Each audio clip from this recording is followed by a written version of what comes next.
یہ دنیا کے سامنے حضرت امام نے اپنا اسوہ رکھا کہ یہی تو پیغام میں دینے آیا ہوں، یہی تو جو ہے وہ تحریر میں نے کربلا کی ریت پر اپنے خون سے رقم کرنی تھی کہ یہ سر کٹ سکتا ہے لیکن جھکے گا تو صرف اپنے مالک کی چوکٹ پہ جھکے گا، یزید کے سامنے یہ سر جھک نہیں سکتا ہے۔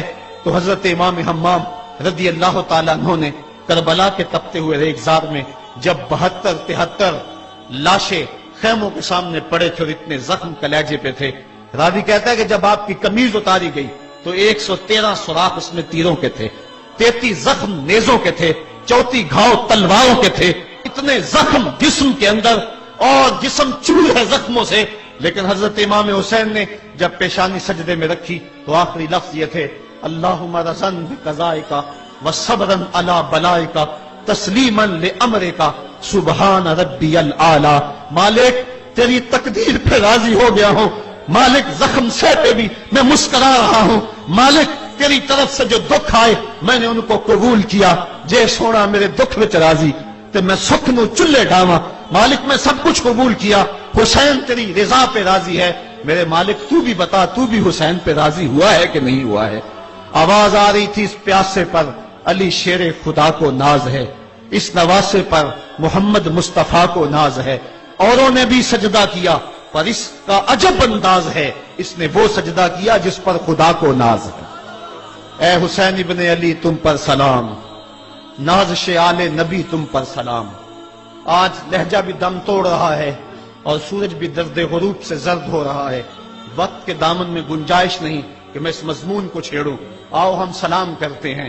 یہ سورج سامنے چمک رہا ہے، میں یہاں بیٹھا سوچ رہا تھا کہ ہم نے تو نہیں دیکھا، اے سورج دوپہر کا وہ منظر تم نے تو دیکھا تھا جب کربلا میں حسین کا سر کٹا تھا، جب گھر لٹا تھا، جب خیموں کو آگ لگی تھی، جب سکینہ رو رہی تھی اور جب گھوڑا خالی پلٹا تھا اور سکینہ پوچھتی تھی گھوڑے تو خالی آ گیا ہے، حسین کہاں چھوڑ آیا ہے۔ آج یہ سورج یہ چمک چمک کے وہ ہمیں کہانی سنا رہا ہے اور ہمیں پیغام دے رہا ہے کہ نبی کے نام پہ حسین نے تو سر کٹا دیا۔ آج تم کہتے ہو دین پہ چلنا بڑا مشکل ہے، تم شور ڈال رہے ہو، جن کے لیے مسجدوں میں قالین بچھے ہوئے ہیں، گرم پانی دستیاب ہے اور ان کے لیے مسجدوں میں آسائشیں موجود ہیں، اور پھر بھی وہ کہتے ہیں دین پہ چلنا بڑا مشکل ہے۔ ذرا دیکھو حسین ابن علی کو سجدے میں سر رکھ کے، پیشانی رب کے حضور رکھ کے حسین ابن علی کہہ رہے ہیں مالک میں سر کٹا کے بھی تیرے حضور حاضر ہوں اور تجھ پہ راضی ہوں، تو بھی بتا کہ تو بھی حسین پہ راضی ہے یا نہیں ہے۔ اے حسین ابن علی تم پر سلام، نازش آل نبی تم پر سلام، تم پہ لاکھوں رحمتیں لاکھوں سلام۔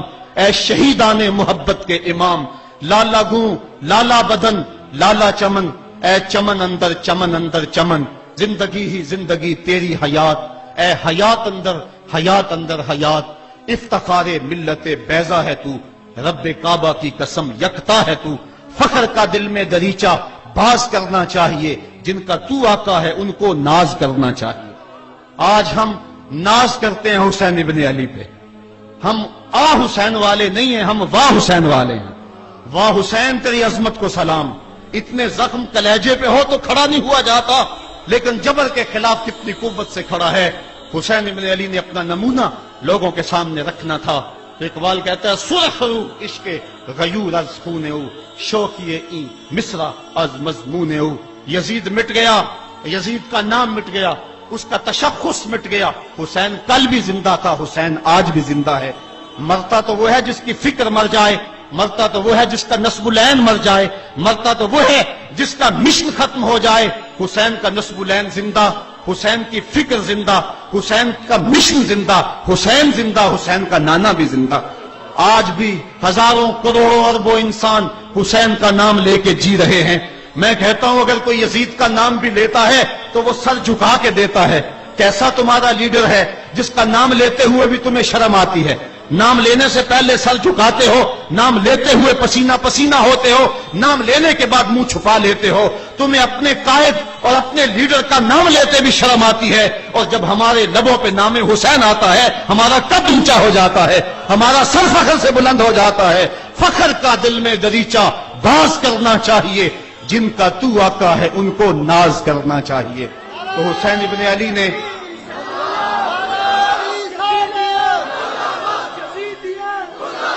کسی نے کہا تھا کہ یہ دو شہزادوں کی جنگ تھی، تو کسی نے بڑا خوبصورت جواب دیا. اس نے کہا کربلا جنگ تھی اگر دو شہزادوں کی، قلم میں زور ہے تو لکھو حسین ہار گئے، لہجے میں تنتنا ہے تو لکھو حسین ہار گئے، انداز میں زور ہے تو کہو حسین ہار گئے. زمانہ کل بھی کہتا تھا، زمانہ آج بھی کہتا ہے، حسین کل بھی جیتا تھا، حسین آج بھی جیتا ہے. جب حضرت امام حسین رضی اللہ تعالیٰ عنہ کا سر انور کاٹ لیا گیا اور خولی بن یزید نے نیزے کی نوک پہ اس کو رکھا، ویسے رخ سر کا زمین کی طرف سے تھا. کسی نے کیا خوب کہا، باں کے سر نیزے پہ اور سوئے زمین ہے روح، یعنی سجدہ ثانی کی ہے آرزو. رکعت کے دو سجدے ہوتے ہیں، ایک سجدہ ہوا تھا کہ سر انور جدا کر لیا گیا، جب نیزے کی نوک پہ تھا سر تو رخ زمین کی طرف سے تھا. شاعر کہتا ذرا غور سے دیکھو سر حسین کیا کہہ رہا ہے. سر حسین کی پیشانی زمین کی طرف ہے، پیشانی میں دوسرے سجدے کی آرزو مچل رہی ہے. تو جب امام حسین کا سر خولی نے نیزے کی نوک پہ چڑھایا، اس نے تو یہ کہنا چاہا تھا کہ ہم فتح یاب ہوئے اور دیکھو ہم نے سر کاٹ لیا. کسی نے کہا ذرا غور سے دیکھو، یہ تو سر کٹ کے بھی سر بلند ہے، یہ سر کٹ گیا پھر بھی سر بلندی نہیں گئی ہے، اس کا بانکپن پھر بھی نہیں گیا ہے. حسین کا سر کل بھی اونچا تھا، حسین کا سر آج بھی اونچا ہے. اس کا نام زندہ، اس کا پیغام زندہ، اس کی فکر زندہ. حضرت امام زین العابدین یہ کربلا کے وہ شخص ہیں جنہوں نے سارا منظر اپنی آنکھوں سے دیکھا تھا. اتنے دکھ کسی کو نہیں پہنچے جتنے زینب اور زین العابدین کو پہنچے ہیں. سب منظر کھلی آنکھوں سے دیکھا. 14 سال کی عمر ہے، بیمار ہیں، تاریخ بتاتی ہے اس کے بعد ساری زندگی حضرت زین العابدین نے ٹھنڈا پانی نہیں پیا. جب پانی پینے لگتے تڑپنے لگتے، کہتے مجھے سکینہ کی پیاس یاد آتی ہے، مجھے علی اصغر کا تڑپنا یاد آتا ہے. ساری زندگی پھر ٹھنڈا پانی نہیں پیا. حضرت امام زین العابدین نے یہ سارا منظر کھلی آنکھوں کے ساتھ دیکھا تھا. اور پھر آپ نے دمشق کے بازاروں میں بھی اور کوفے کی گلیوں کے اندر بھی سروں کا یہ قافلہ اپنی قیادت کے اندر جو ہے وہ گزارا تھا. جب یزید کے دربار کے اندر حضرت امام زین العابدین پہنچے تو یزید نے پہلے تو جو ہے وہ دکھ کا اظہار کیا. بعض لوگ یہاں سے یزید کی بریت کا اعلان کرتے ہیں.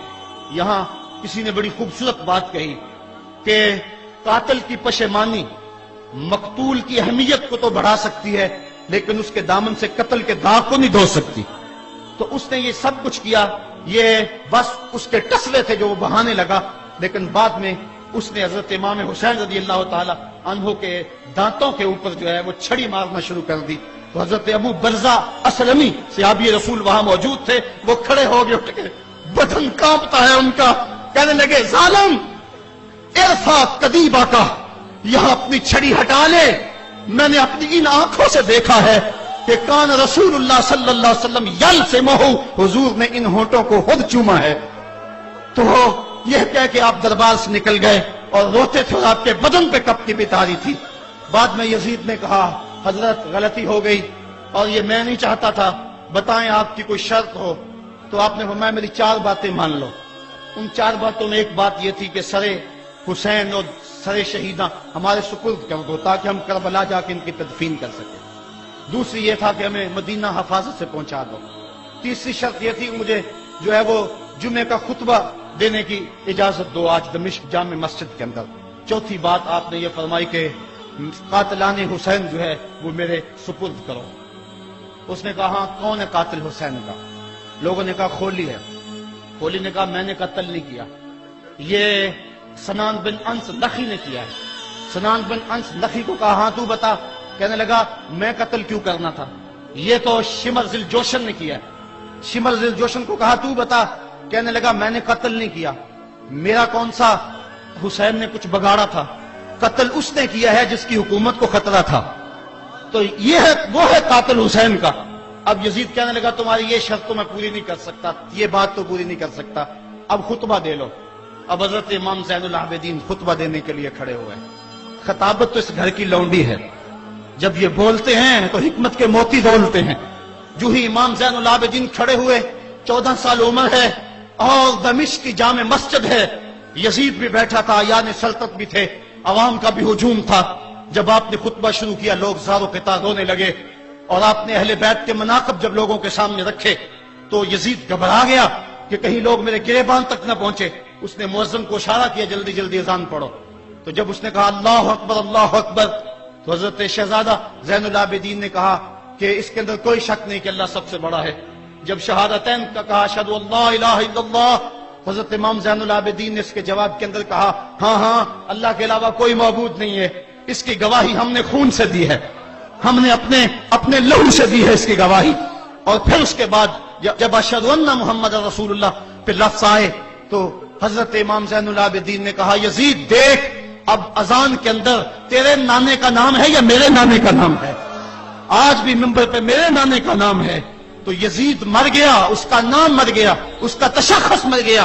حسین کل بھی زندہ تھا، حسین آج بھی زندہ ہے. حسین کربلا کے تپتے ہوئے ریگزار میں بھی زندہ تھا، کوفے کے بازار میں بھی زندہ تھا، اور دمشق کی جامع مسجد میں بھی زندہ تھا، مدینے میں بھی زندہ، مکے میں بھی زندہ، کابل میں بھی زندہ، کندھار میں بھی زندہ، قلعہ جنگی میں بھی زندہ، تورا گھوڑا میں بھی زندہ، موصل میں بھی زندہ، بغداد میں بھی زندہ، غزہ کی پٹی میں بھی زندہ، فلسطین میں بھی زندہ. آج حسین کی زندگی اور حسین کا باقپن دنیا کو بتا رہا ہے، بش کو بتا رہا ہے تیرے منہ پہ تماچا حسین مارے گا. زمانہ بتائے گا کہ حسین کل بھی زندہ تھا، حسین آج بھی زندہ ہے. حسین کی فکر لے کے اٹھو اور پوری دنیا پہ چھا جاؤ اور زمانے کو بتاؤ کہ ہم حسین ابن علی کے سپاہی ہیں. صرف محرم کے دن آنسو بہا لینے سے کچھ نہیں ہوگا. کیا صرف محرم حسین کا مہینہ ہے؟ نہیں، پورا سال حسین کا ہے، پوری زندگی حسین کی ہے، پورے زمانے حسین کے ہیں. یہ صرف عاشور کا دن یا عاشور کی شب ہی حسین کی نہیں، سارے زمانے حسین کے ہیں. کل بھی حسین کا تھا، آج بھی حسین کا ہے، کل بھی حسین کا ہوگا. آؤ اٹھیں، قرآن کو لے کر کے حسین ابن علی نیزے کی نوک پر بھی چڑھ کے قرآن سنایا، اور آج ہم اسی قرآن کی دعوت کو لے کر کے اٹھیں اور حسین ابن علی کے پیغام کو گھر گھر. مزید اسلامک ویڈیوز کے لیے ہمارے چینل اسلامک موٹیویشن 12 کو سبسکرائب کریں اور بیل آئیکن کو دبانا نہ بھولیں تاکہ ہمارے ہر نیو ویڈیو کی اپڈیٹ آپ تک پہنچتی رہے.